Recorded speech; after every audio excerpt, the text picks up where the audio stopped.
everybody, welcome back to the Accommodation Show. Today I'm joined by the wonderful Jon Lawry from Urban Butler, coming all the way from New Zealand. Welcome to the show, Jon.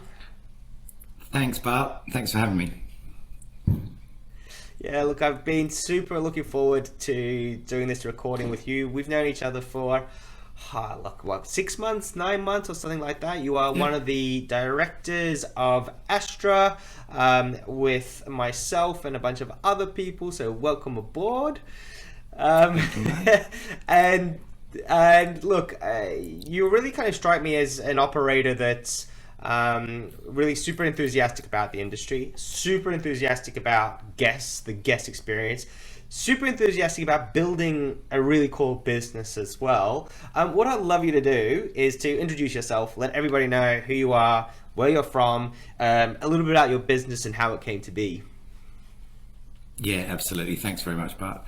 My name's Jon Lawry. My company is the Urban Butler. The Urban Butler has been in business for 5 years. Started at the very end of 2017. We grew quite rapidly in the first 2 to 3 years prior to COVID. COVID put a bit of a spanner in those works, but during that time, we spent our time very wisely in terms of what the team were doing. We built a new website. We put a lot more processes and protocols in place, and we now have a much stronger business coming out of COVID. And as you say, we've got some fairly ambitious growth plans for the business, and it all revolves around the guest experience.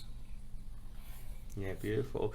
And look, just for those of you that are listening, in terms of topic for today, we're going to be talking about all things technology and tech stack. And the tech stack is all the things you need to operate a short-term rental business, and how to do it successfully. And I know that Jon's got a pretty sophisticated set of tools that he's using within the business to, one, improve it operationally, but also in terms of the guest experience and everything that goes with that. So Jon, if we talk about your business and technology and how important it is to the business and how many tools you're actually using, can you sort of give us a little bit of an idea as to sort of your thinking about technology in your business? Yes, I can. And look, we do use a lot of tools, and they are all extremely valuable. We've been through a couple of providers, and we found what we consider the best ones for our business. But I did hear a beautiful expression the other day. I can't claim that it was mine. It was on a podcast I was listening to, and it was a US CEO of a short-term rental management company. And his saying was, we automate the predictable so that we can humanize the exceptional.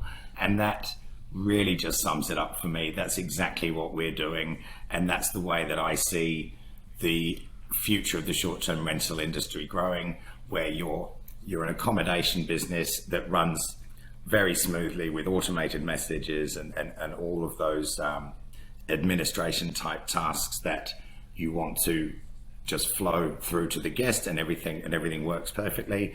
And then you have the other side of the business, which is hospitality, and where people want recommendations, where people want to speak to a human, where people want to know that they are being heard. And that's a very important thing to consider, I think, when you're considering the technology that you want to put into the business. Yeah, beautiful. And your business name now, obviously I'm wearing a shirt in recognition of the Urban Butler. Tell us, why is it the Urban Butler? And I think that one thing that I know about you and know about the business is that your thinking about technology goes heavily into the brand of the business and who you are as a business. So tell us a bit more about the Urban Butler.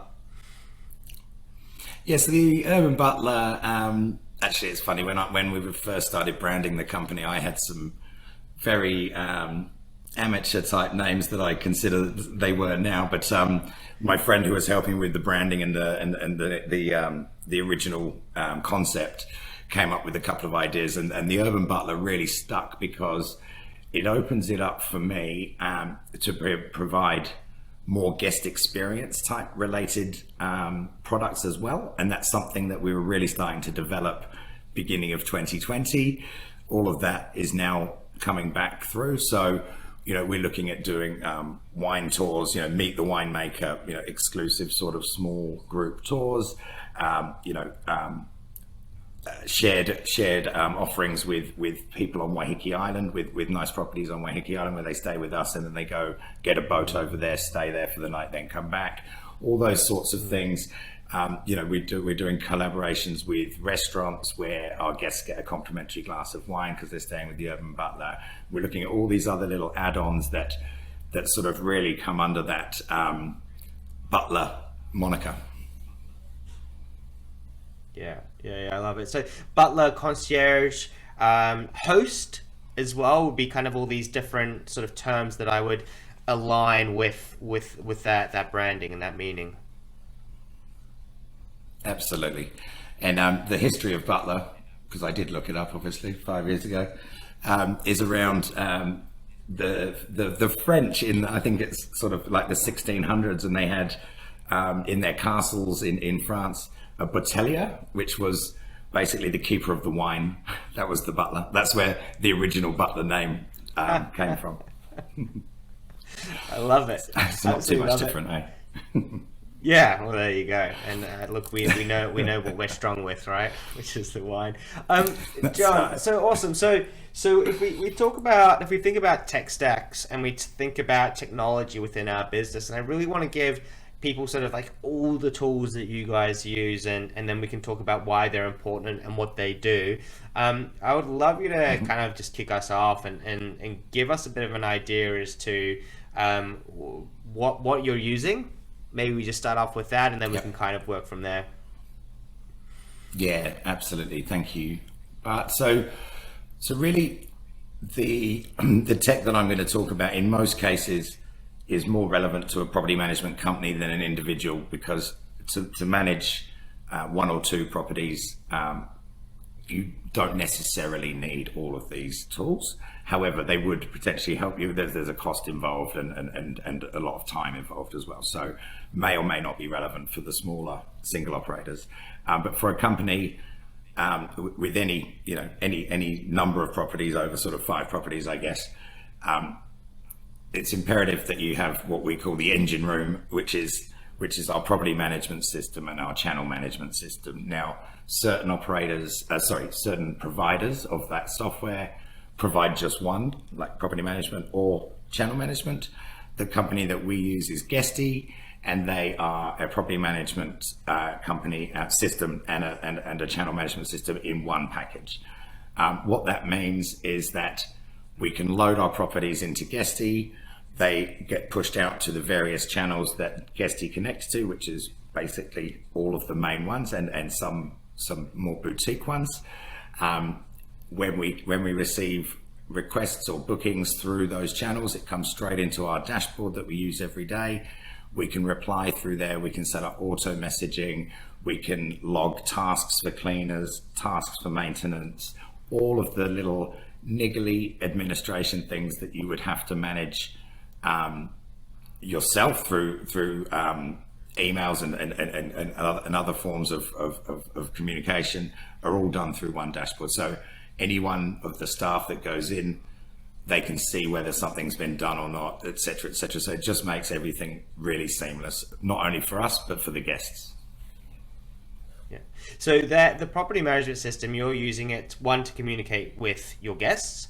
So if they make a booking or if it's a pre-booking, it's all in one dashboard and it communicates through to them. Then you're saying that you're also using it for staffing, so cleaning, maintenance, and things like that. How does that process look, and how do people log in, and how important is that to the business? Yep. So Guesty also has an app which all of our staff, including contractors, cleaners, maintenance, have on their phones. So, for example, the cleaners will get a schedule sent to them first thing in the morning for that day. They can also go in prior to that and see what it's going to be, obviously. But it gets sent to their phones in the morning. They go in. If people have a late checkout or an early check-in, we can change that in the booking so that it reflects in their list, so that helps them with their scheduling. If we need a cot put in a room, if we need a card, a personal card or some flowers or something put in for a guest, that can all be put into tasks, and therefore we know that when it's ticked off by the cleaner, the housekeeping staff, that it's been done, which just creates less admin and less work for us, and a much more seamless system.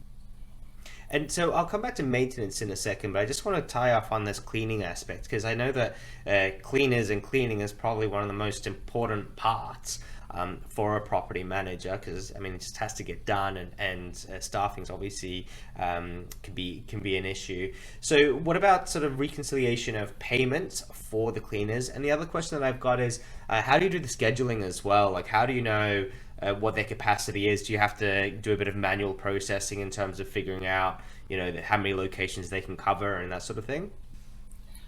Yep. So we have a new cleaning company that started with Urban Butler on the 1st of June. And as you say, the biggest reputational risk for our company is the client-facing side of the housekeeping. So if a guest walks into an apartment and there is any disappointment to start with, then human nature means that escalates, and other things that maybe wouldn't have been a problem before become a problem. So we insist that our photos look exactly the same as they look like on Airbnb. When the cleaners leave the apartment, they take photographs of the rooms so we can see they're presented perfectly.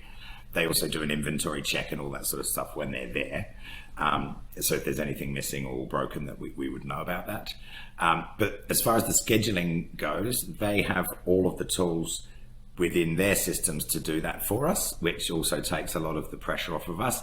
They know if they've got 8 cleans, how many of them are back-to-back cleans, how many of them are there's no one checking in till the next day, so that one might get pushed to the bottom of the list, and if they don't get to it, they can do it first thing the next day because there's no one there. We don't do one-night bookings, so that also helps them to sort of navigate their way through the calendar. And as far as payments are concerned, we just take a CSV download of all the cleans from Guesty, and then we reconcile that against the invoice that we get from the cleaners. There may be some developments on that coming in the future through the software that we might not have to do that reconciliation part, although it's always good to cast your eye over it and make sure that everything lines up and nothing's either been missed or accidentally added in, you know. Yeah, beautiful. Okay, so that's the cleaner part, and so we're using Guesty to manage. Look, Guesty. It doesn't matter if it's Guesty or another system, just so that everybody knows. It just happens to be Guesty that Jon's using. But these systems can really help streamline the business and get more efficiency, so that you can focus on the guests rather than focusing on these things. When we're talking about maintenance and that sort of thing, did you say that you're using Guesty as well to log in and do maintenance requests? Yeah. So not necessarily maintenance requests, sorry, but when the cleaners are at the property, if they notice anything that is damaged or is in need of repairing, whether it's a light bulb or, you know, the shower head isn't staying where it should stay, those sort of little minor things, they can log that into the system and we can see it. Yep. And then we can call the maintenance person and get them there. Get them to sort it out. And that just flags up. Yeah, beautiful. Okay, cool. So we've talked about the guest communication side. We've talked about the cleaning management and those sort of tasks. The channel management is, of course, connecting to all the different online travel agent platforms, which I think is relatively standard, and most people should know about a channel manager by now. And how that's being used. So is there anything else you're using out of the system? For example, trust accounting or any kind of analytics? Yeah, so we are currently not using the trusted accounting, but we are moving towards that. It's not regulated in New Zealand to complete trust accounts on an annual basis for audit, but we can feel that is coming, and it's something that we want to do anyway, so that we are accountable for, you know, managing other people's funds. Of course, yeah. And in terms of the analytics, Guesty has a very basic analytics, which is free with the software, but they also have an advanced analytics, which is a few dollars a month, and that is extremely valuable when you have a portfolio of properties. So we didn't use that very much in the last couple of years because there hasn't been that much data to analyze, but coming out of COVID and since, you know, sort of early this year, that that data is so valuable. You can change it from individual properties, you can change it for different time periods, you can look forwards in there, future bookings, that sort of thing. You can even see how long it takes your staff to answer calls on Guesty, what their average response time is, and everything. So the value in it is untold. Yeah. Beautiful. So we've got the engine that's driving the business, which is the property management system. Then you've got all sorts of other systems that will be sitting on top of that or on the side of it. What else have you got going on? Yeah, look, probably the most valuable add-on software that we have in the system is our dynamic pricing software.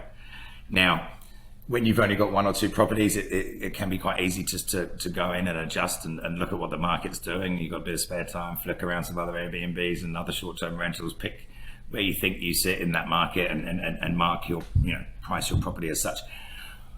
When you get to a portfolio size and you've got stuff, our stuff is fairly close in terms of geographical area, but a lot of property management companies aren't. And then trying to keep a track on that when you've got multiple properties is just absolutely undoable, impossible almost.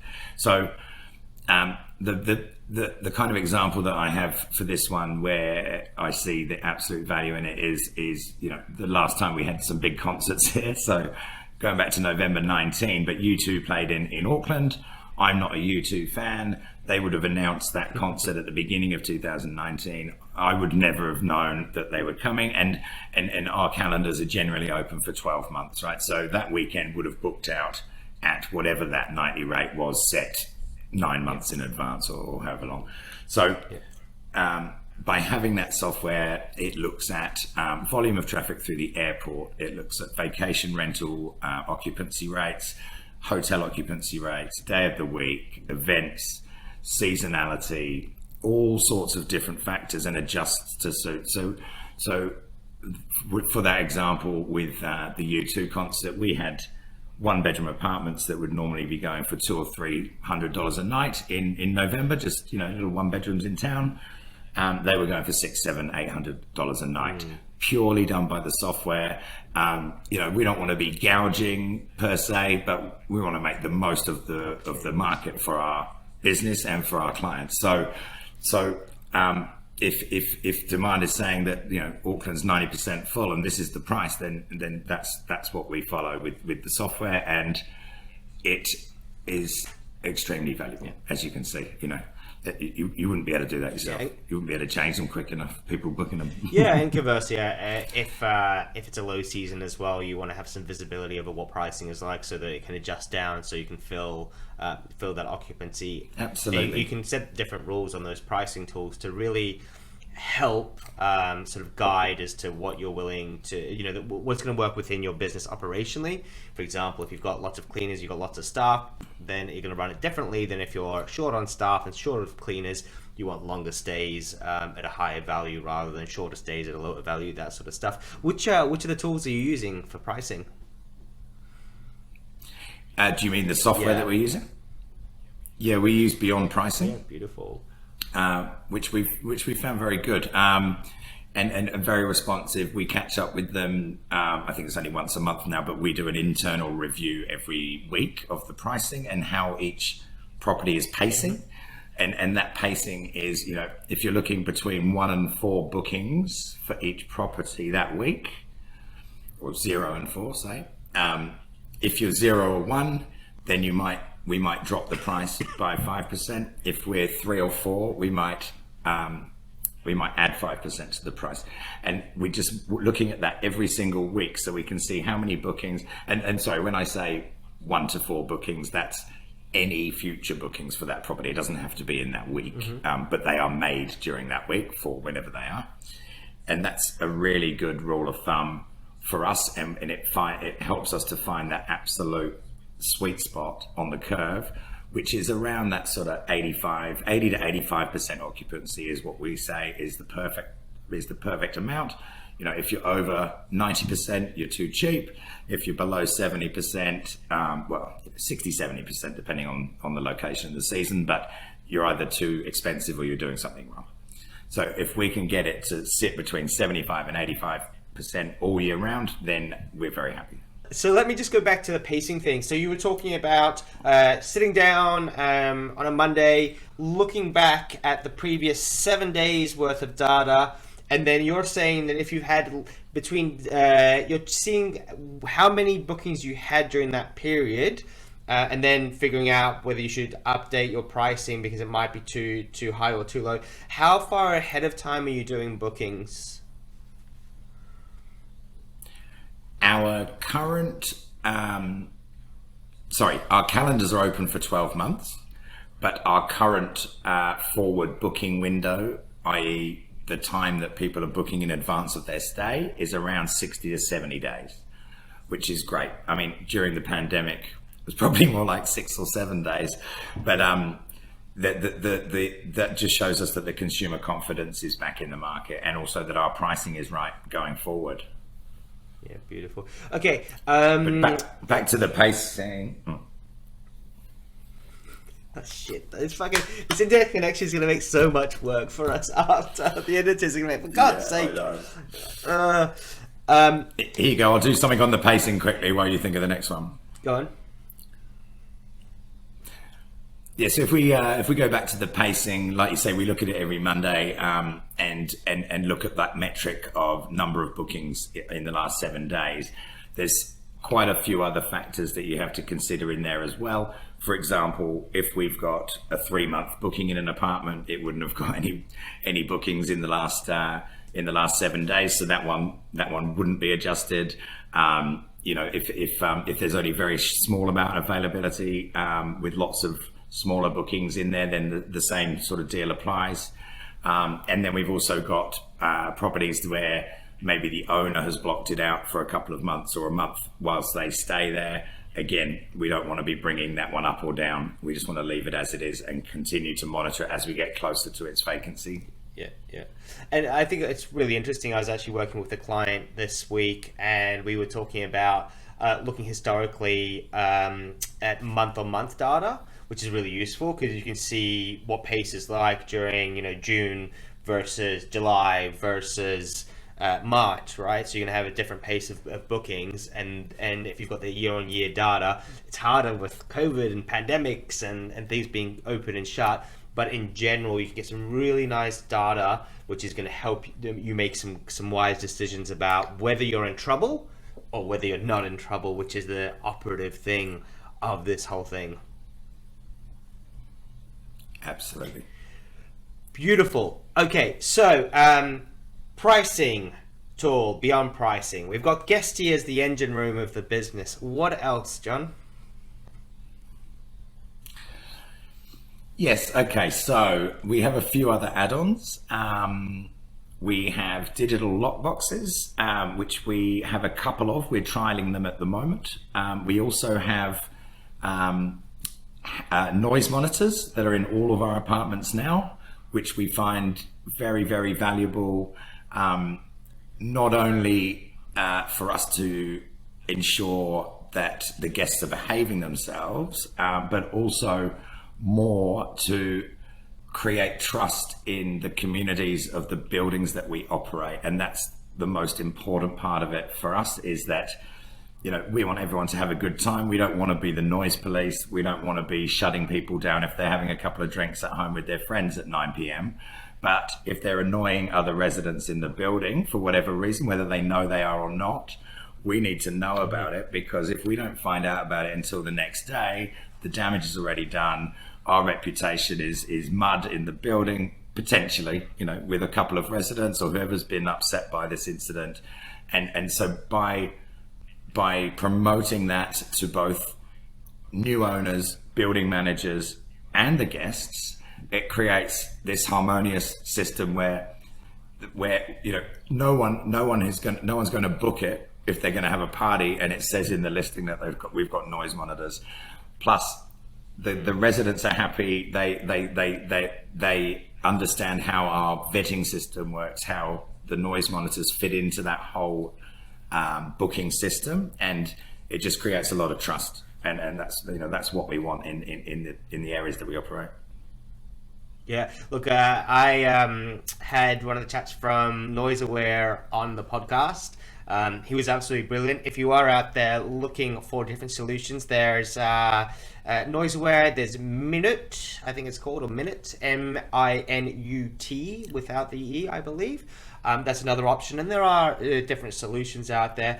But I think that especially when you're trying to professionalize your business, and also if you're worried about community, if you're worried about regulations, if you're trying to protect the industry, then having this kind of a solution that is not invasive for the guests can be incredibly beneficial. And actually, funnily enough, this isn't just for short-term rentals. It can apply across lots of different industries, or lots of different accommodation providers. You know, even you could even have campsites and have this sort of stuff available to try to help to alleviate problems. So, or by the pool, that sort of stuff. So you've got the noise monitoring, and then you said the lock boxes. Yes. So the noise monitoring that we use is NoiseAware, and the digital lock boxes we use are Igloo Home, and all of that tech connects to Guesty via Apporto. So Apporto is another third-party provider that connects to Guesty, and they provide us with the digital lockbox access and control through the app, which goes straight through Guesty. It also controls, monitors the house monitors and informs us when people are, their noise is over 70 decibels for 5 minutes or whatever it is. We get an alert. And then thirdly, they have developed a guest app that we are now using. Eventually we want to create our own, but this is a white label one that Apporto do. It works well for now. It does all the things basically we want it to do, minus a few. But you can brand it with your own company logos, etc. We can have, what we can do is with this system is we can send people a link when they book to the online. So it's a web-based app, so they don't have to download anything. They can go into that. They can see, what type of washing machine you've got, what the views look like, what how big the kitchen area is, etc. But then also they can see exactly where it is on the map, where the car park is, and also all of the recommendations that Urban Butler puts in their house book about places to eat, places to visit, etc. So they can start to plan their trip before they've even, it could be 60 days in advance, or it could be a week in advance, whatever, but they've got all the information in their hand. What it doesn't give them is the lockbox code, because the lockbox code is generated on the day that they turn up and they press the button on the app. And so that security is amazing. Prior to having this, then we would send the check-in instructions 24 hours before to the guest with the house book. They haven't had time to really plan what they're going to do. Well, sorry, they would have had time to plan, but they wouldn't have had our recommendations or input in that planning. And I think that's important in a two-way sort of relationship with the guest, that we're providing them with everything that they need to know about the property and the area. And then when they turn up, we give them the lockbox information, very smooth. It's all automated through those apps, and it goes straight through Guesty out to the channel. So it's again, a very valuable tool. Saves a lot of time and also creates a lot of trust with the guests. Yeah.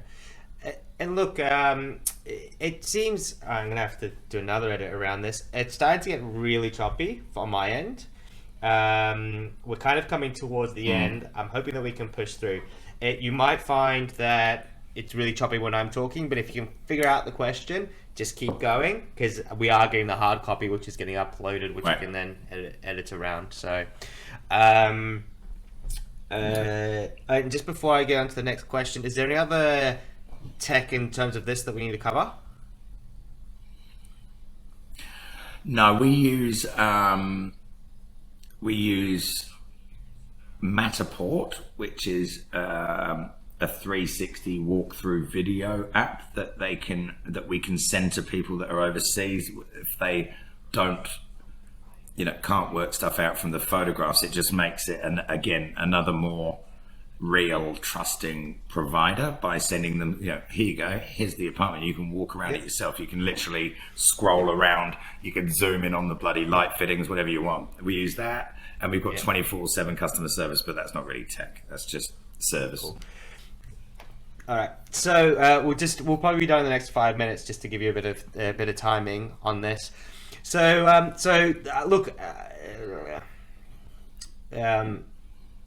look, it sounds like you, with the technology that you're using with Operto to manage all the, so if you're getting a bit more advanced with the guest sort of experience, the getting into the property, being in the property, the digital guidebook and that sort of thing. Now there's sort of one final kind of element that I know about, and we talked about this yesterday, was the direct booking side of the business. And actually you have that plugged directly in through an API through to Guesty. Why did you decide to go direct bookings, and why was it important to you?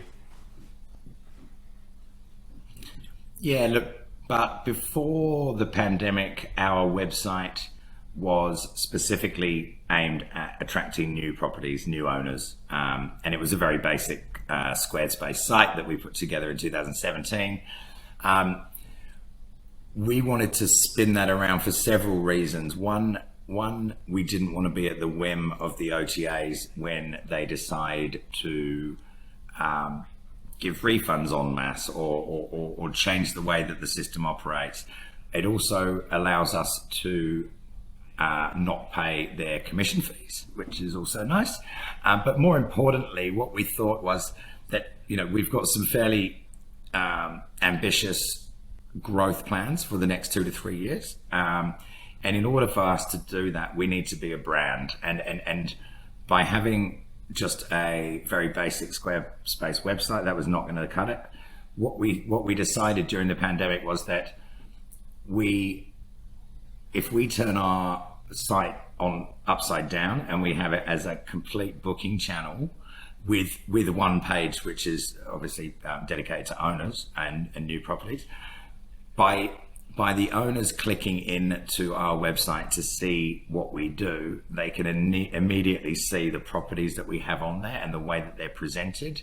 And that, to me, was what would sell it to me if I had a property.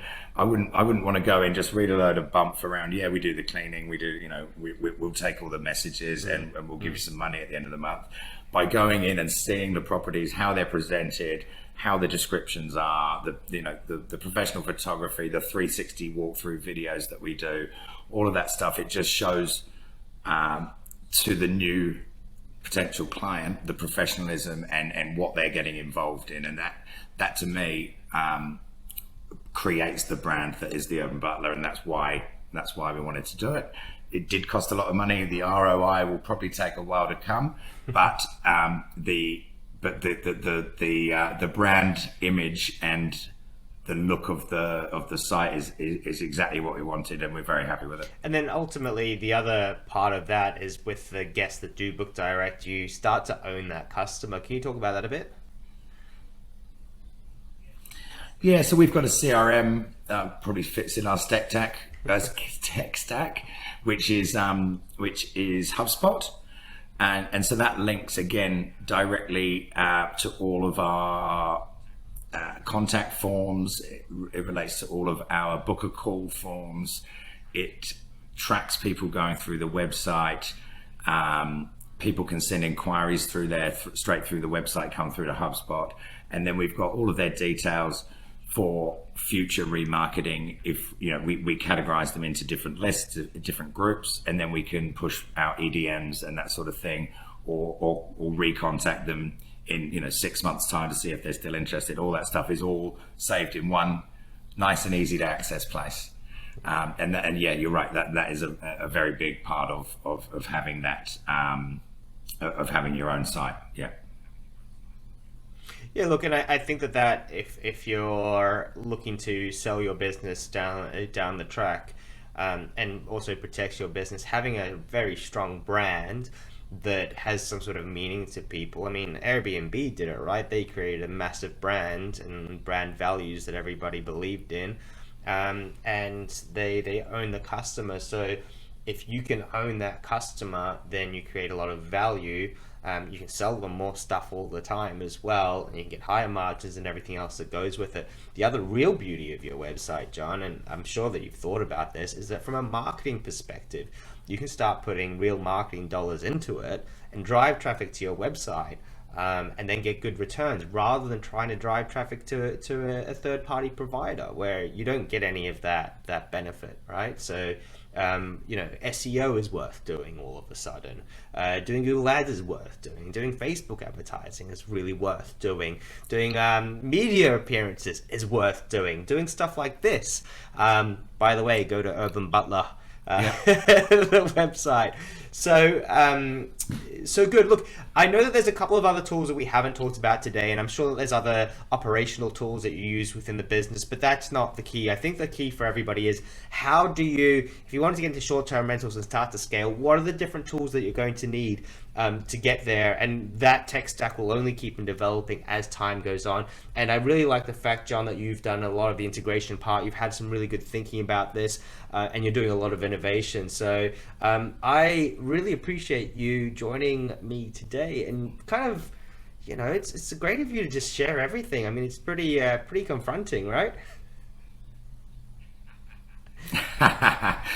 Look, we are, we're more than happy to share what we do. We're very proud of the systems that we've built and the guest experience that we provide. And if anyone listening wants to talk about any of the tech that we use, or anything about the short-term rental industry, then just reach out to me via urbanbutler.com.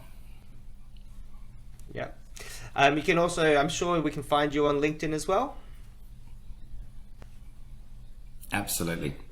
Beautiful. Look, Jon, thank you so much for your time. Thanks for coming on. We've got so many more topics to cover in the future, so I'm really looking forward to interacting with you. If you are listening to the show, then make sure that you give us some feedback, give us a 5-star rating so that we know that you're listening, that you love the content that we're putting out. Also, make sure that you give us a subscribe and a like. And if you've got any comments, any questions, leave them below. If you're wondering about tech stacks and how you can incorporate them into your business. If you're looking for more direct bookings or setting up a cracking website, then contact iBooked.online and I will help you out, or my team will help you out. But for now, Jon, thank you so much. I appreciate you. You're awesome, and we'll speak again soon. Absolutely. Thank you, Bart. Talk to you soon. Take care.